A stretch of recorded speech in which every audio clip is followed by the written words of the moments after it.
Unfortunately ये violence के videos हमारे सुंदर राज्य मणिपुर के हैं, जिस राज्य से हमारी चैंपियन बॉक्सर मैरी कॉम आती हैं। मणिपुर में 3 मई को शुरू हुए भयावह हिंसा में पिछले 1 महीने में 100 से भी ज्यादा लोग अपनी जान गंवा चुके हैं और हजारों लोग अपना घर शहर छोड़कर रिलीफ कैंप्स में रहने को मजबूर हैं। पूरे राज्य में इंटरनेट बंद है और एक्सट्रीम केसेस में शूट एट साइट तक का ऑर्डर है। We are breaking to you on the Manipur violence. Government has issued shoot at sight orders in extreme cases. This is very big news. 4000 से भी ज्यादा आगजनी की घटनाएं हो चुकी हैं और लोग नफरत में इतने अंधे हो गए हैं कि एम्बुलेंस में जा रहे मां और 7 साल के बेटे को हिंसक भीड़ ने जलाकर मार दिया। IRS ऑफिसर्स तक की हत्या हो गई है और तो और union minister R.K. Ranjan Singh के घर को मणिपुर की राजधानी इम्फाल में 1200 लोगों की हिंसक भीड़ द्वारा जला दिया गया। मणिपुर में मानवता निरंतर तार हो रही है। आपसे हाथ जोड़कर निवेदन है कि इस वीडियो को पूरा देखें और अगर अभी व्यस्त है तो पहले फ्री हो जाइए, क्योंकि गोदी मीडिया जैसे मणिपुर के जलने पर चुप है, उसी तरह आपके साथ कुछ होगा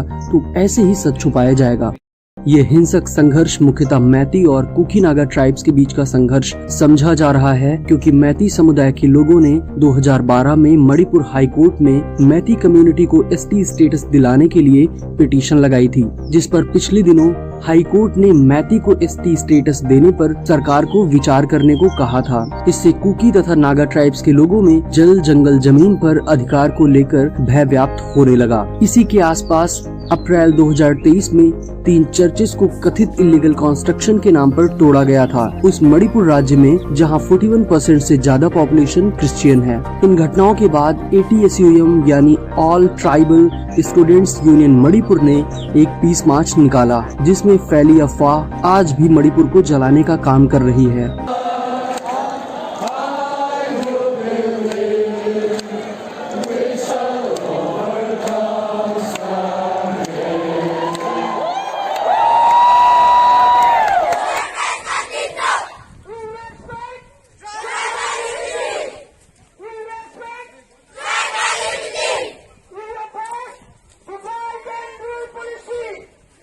हालांकि ये विवाद अभी बहुत स्पष्ट नहीं है, क्योंकि अभी पुलिस या किसी अन्य अथॉरिटी ने कोई रिपोर्ट नहीं दाखिल की है।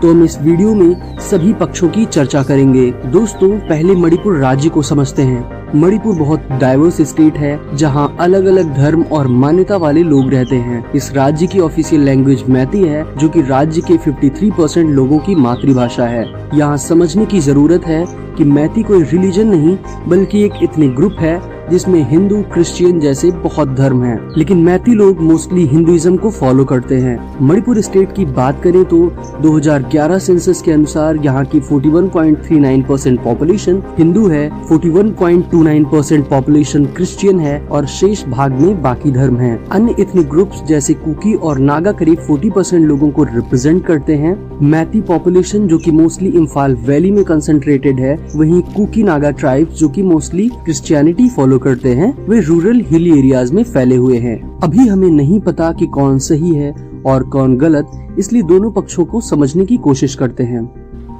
मैतीज जो कि मोस्टली हिंदूज हैं, उनका मानना है कि जिस गति से क्रिश्चियंस की जनसंख्या बढ़ी है और मैतीज हिंदूज की घटी है, वैसा बिना बाहरी घुसपैठियों के संभव नहीं है, क्योंकि 1961 से 2011 के बीच हिंदूज की आबादी 62% से घटकर 41% हो गई, वही क्रिश्चियंस की आबादी उसी समय में 19% से बढ़कर 41% हो गई।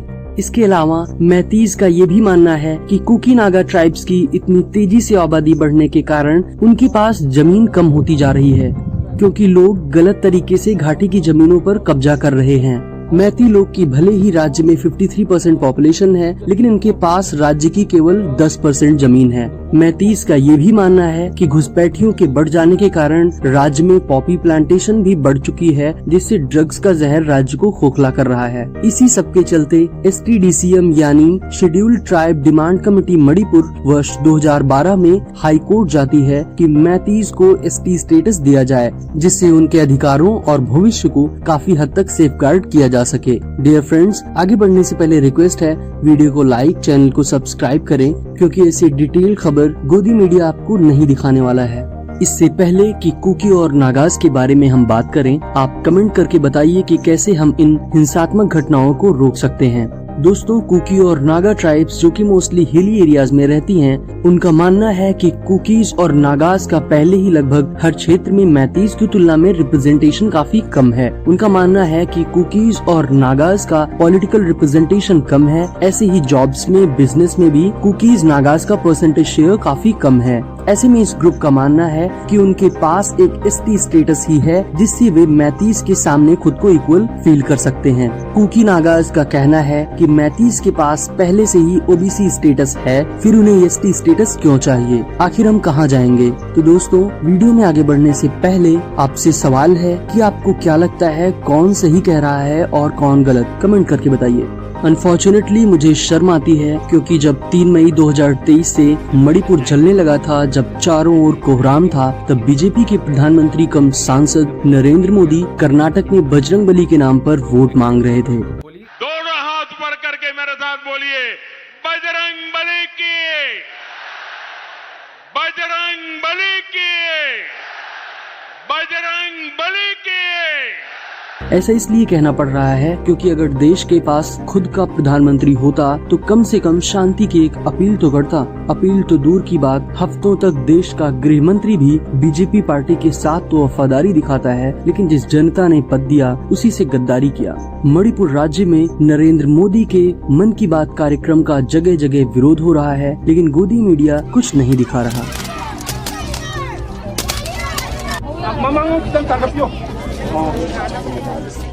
मोदी ने मन की बात में आज तक मणिपुर के लोगों के लिए आवाज नहीं बुलंद की। राज्य और केंद्र सरकार दोनों मणिपुर के लोगों का विश्वास खो चुके हैं। और तो और हिमंता विश्व शर्मा और राम माधव पर कुकी एक्सट्रीमिस्ट ऑर्गेनाइजेशन UKLF से मदद लेकर मणिपुर में सरकार बनाने का आरोप लगा है। पूरा सरकारी तंत्र और मीडिया मणिपुर की हिंसा की खबरों को गायब करने में लगा है, क्योंकि विश्व गुरु मोदी को अमेरिका जाकर यूक्रेन रसिया युद्ध कैसे रोका जाए इस पर ज्ञान देना है। दोस्तों, ये घटना सिर्फ न्यूज नहीं है, क्योंकि इससे कहीं लोगों की जानें जा रही है। हिंसा किसी भी घटना का समाधान नहीं हो सकता, क्योंकि इससे इश्यूज और कॉम्प्लेक्स होते जाते हैं। इसलिए हम सभी लोगों को हिंसा का भरसक विरोध करना है। सरकार तो मूक दर्शक बनी बैठी है, लेकिन हमें अपने भाइयों की आवाज बननी है। हमें जागरूक बनकर सरकार पर दबाव बनाना पड़ेगा, जिससे विवश होकर सरकार के सारे मंत्री, नेता, सांसद, विधायक मणिपुर जाकर उतने ही प्रयास से शांति बहाल करें जितना प्रयास और काला धन वे चुनाव में लगाते हैं। दोस्तों, अगर आपको मणिपुर की घटना सरकार से सवाल पूछने पर विवश नहीं करती तो बधाई हो, अगला मणिपुर आपका होने वाला है, लेकिन अब शायद देर हो जाए। दोस्तों, अंत में इतना ही कहना चाहूँगा कि जिस दिन इस देश की जनता सच में अब्राहम लिंकन के शब्दों में लोकतंत्र को समझ जाएगी, उस दिन भारत के प्रत्येक नागरिक को विश्व गुरु बनने से कोई रोक नहीं सकता। जय हिंद दोस्तों।